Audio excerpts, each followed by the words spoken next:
When we focus our energy on other people to get that love and validation that we so desperately crave, we self-sabotage and actually push that relationship further away rather than putting that energy back onto ourselves.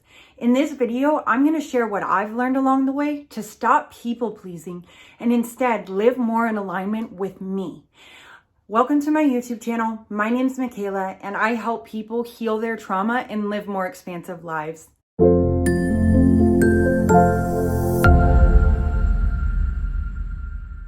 Imagine having an issue and it's not too big, but you decide to call your friend to talk to her about it. She decides that she's going to drop everything that she's doing to come and help you.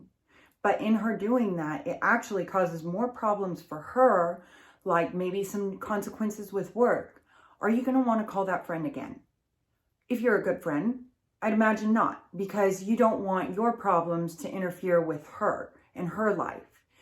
And so when we do these types of things as people pleasers, it actually creates more distance between us and other people. This same friend is someone completely different with you. And then when you guys go and hang out with a different group of friends, she's a whole different personality. And you've watched her date this person, and she was someone who seemed to have a little bit of a backbone, but as she started to date this person over the years, you've noticed that you can't tell the difference between him and her. Her thoughts are the same and his thoughts are the same. His actions and her actions are the same. As people pleasers, we don't realize that this is actually causing more harm to our relationships rather than doing good. At the core root of people pleasing is the fact that we want love and validation and care and kindness from other people. And so therefore we sacrifice our own selves, our own wants and desires in order to get that love and care that we desire. People pleasing is a habit that usually roots from something coming from your childhood.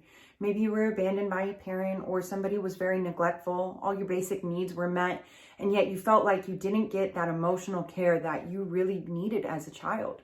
Or even later in life, if there was a relationship where you truly felt like you were abandoned, or this person was very non-emotional, not very involved with you. All these things kind of accumulate, and therefore we strive for perfection and strive to help these other people out at the expense of our own selves. This results in us feeling alone, like nobody cares, because we give our all to these relationships, and it comes from a true intention of maybe really wanting to help these people, but when the roles are reversed, we don't get the same thing in return. What the hell is that? Being put in positions like that absolutely sucks. It hurts so bad, and that's probably what brought you to this video in the first place. Another thing with people pleasing is we tend to feel so overwhelmed because we're trying to wear so many different top hats of pleasing this person, doing the actions that they want, and then doing different action for the other person. And if you've ever noticed that at parties or something, your energy totally feels split because you don't know how to act around this person and this person. There's two different energies, and you're like, I don't know how to act. This is completely normal, so don't beat yourself up. But there are solutions to it. I have been personally dealing with people pleasing my entire life. This is something that I have done since the very beginning of time. I remember as a very young child, people pleasing. I watched my brother, back in the day, it was okay for, kids to kind of get beat. Now there's laws, but I watched my brother, he had ADHD and he was just always all over the place, and my parents didn't know what to do or how to handle it. And so I watched him at a very young age get beat with the belt and doors taken off the walls and for a punishment. And he was just always in trouble. The screaming, the chaos, the drama, that all came with that. My first words actually as a baby were, "No, Joe," because he was always getting in trouble. And that resulted in me seeing like, okay, well, whatever the hell he's doing, I'm going to do the complete opposite. And so that already initiated in me that I'm going to watch the people around me and do whatever the hell they want. I remember telling my mom that my favorite color was purple, purely because her favorite color was purple. And if I wasn't the same as her, I figured she would do the same thing to me. Really, my favorite color was pink. but it's something so ingrained in me that, you know, even though I've been working on this for 4 years now, it still is a habit that I have to watch all the time. So be patient with yourself, because if this is something that has been rooted in childhood, then it's going to take some time to really tackle the issue. My first big realization with people pleasing is vulnerability. I always sacrificed what everybody else wanted, and I had to pretend like everything was okay with me, so that way I could show up for other people. And I repressed all these different emotions, and I repressed, and then everybody knew me as this girl that would just explode. It would just explode. You never knew when Michaela was gonna, you know, just freak out. And what was happening was I was stuffing down my emotions because I wanted to make sure everyone else was okay, that I couldn't handle it sometimes, and then I would just pop off. And this is something that I still kind of deal with. It's definitely gotten better over the years, but vulnerability is key, because if we're not honest about our true emotions and doing what everybody else wants, then it will lead to resentment, which later then builds up into a big explosion that never had to happen in the first place. Another thing about vulnerability is when we are honest about how we're truly feeling about a situation, people no longer see us as these perfect images of, how does she always keep everything together so well? Like, she has no emotions about anything. She doesn't freak out. Like, I feel like I can't relate. And so you literally create distance between you and the people around you, because they feel like you're not going to understand. You're not going to understand because you don't deal with the same issues that I do. So when we don't speak our truth and when we don't become authentic, we actually hurt people. There is something uniquely said about you that people need to hear. You might have something that can change the trajectory of somebody's life if you stop trying to agree with everybody else and instead speak your truth. If you see something that's an issue with somebody, speak up and tell them, because they might not be aware. And it's not like, you get angry at them and you pop off on them, but come from a place of loving and call people out. I remember when I was using, I had all these friends that I thought were like through and through the best. And really, I lost custody of my daughter. I was doing drugs with these people, and they're like, no, Michaela, you know what? You're a great mom. You're a good mom. And then once I started to get into recovery, I was like a very clear awakening. They're like, no, you screwed up. You screwed up big time, and it's time to get your ass into gear. And I, still love the people that I used to use with. And at the same time, my true friends, my true tribe. It sucks having to hear it sometimes, but when you are open and when you are raw, you can change the trajectory of somebody's life. Because of my sobriety friends, I now have custody of my daughter. I have her 5 days a week, like that. And if I kept living in the idea that, I was such a good mom, then I would still think that everybody else was the problem, that the baby daddy was the problem and everything else. But because people were so hard on me, it made me take that initiative that I really needed. People don't want fake. They need authenticity. There's enough fakeness in the world. You turn on the TV, that's all we see. Social media, it's presented in a certain way that my life looks like this, and then you get to know somebody and it's like a complete lie. And that's a little bit disappointing. And people don't need that. People need you to be your authentic self and to be honest.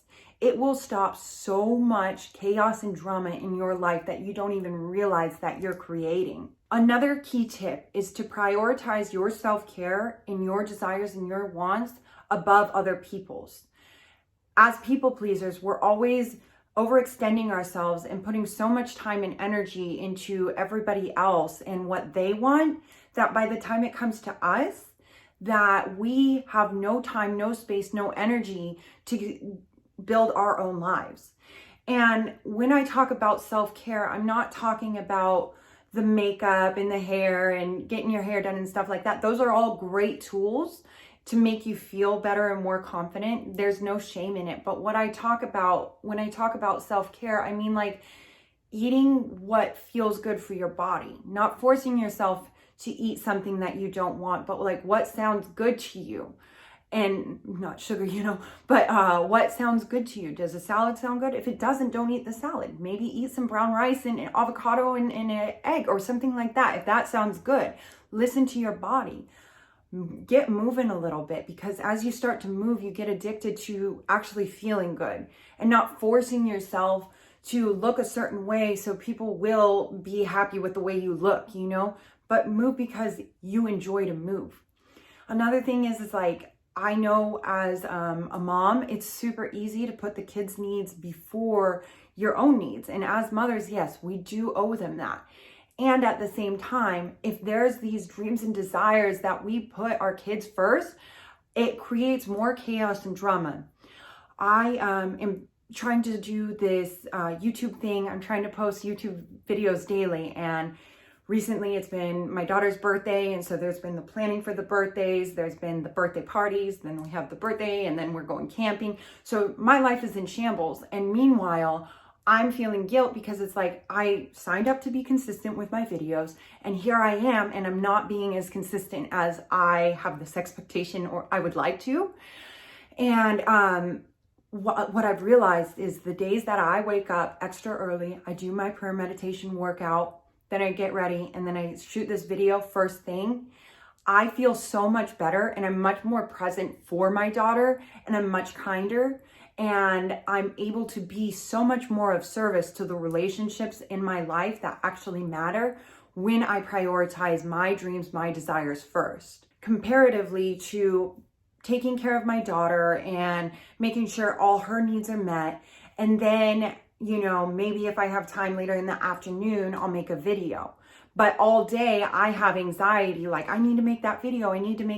Like I want my dreams to come true too. I have to put in that work. I just am not the same mom as when I take care of myself and I prioritize my wants and desires. Another thing about people pleasing is that we are not responsible for other people's feelings.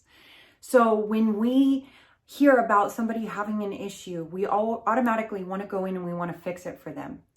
And sometimes that can actually cause more distance in between you and your relationships, because people can fix things on their own. People are completely capable. Even at a young age, even with your kids, they are capable more than we give them credit for. And sometimes all people need is for us to hold space. And what that looks like is to hear somebody out and to give them comfort and to validate their feelings and maybe give them a story of what you went through and how you came out on the other side. Or just be like, I'm going through shit too. And then that, in a sense, will connect you guys closer, rather than trying to jump in and try and fix that problem for somebody when they can take care of it for themselves. This was a big lesson for me because when my daughter was about 5, 6-ish, I was doing absolutely everything for her. I would still bathe her. I would towel her off. I would clothe her. I would clean her room. I would not make her clean up any of her toys or her clothes off the floor. I did everything. And she didn't help with a damn thing. And then on top of that, she starts to be very entitled and resentful if I ever asked her to do even the slightest thing. And as a conscious parent, I know that whatever she's doing is a direct reflection of what I'm doing. So I started to research it. And what I realized was I was taking away from her and making her feel incapable. Therefore, she had no idea how hard I was actually working, and she became very ungrateful. And we are not very different than these small children, so if somebody comes in and they're always helping us and we don't realize what they're doing for us, we become more resentful, like, oh, you could have helped more, compared to letting these people fall. Let them fall and let them make mistakes and be there for support anyways, to love them through that. Nobody is perfect, and it's okay to love them through it rather than putting these expectations on other people. Another thing that I learned on my journey was how much energy I truly put into what other people feel and think. I always did things based out of what I thought other people wanted from me. So that looked like my career, the way I dressed, the way I spoke, the things I watched on TV, the music I listened to, all because I wanted to fit in to the cool crowd, or I wanted to be accepted by my family. So I would be a little bit more traditional in those areas.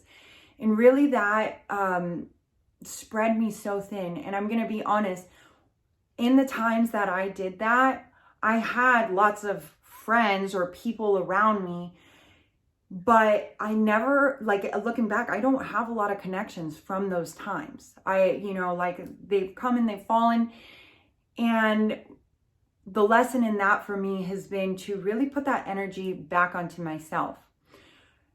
In my other video, I kind of talked about the dog, where if you're playing with a dog and you try to chase the dog's going to keep running away. But if you learn to kind of surrender and sit down for a minute, the dog's going to come and try to get your attention.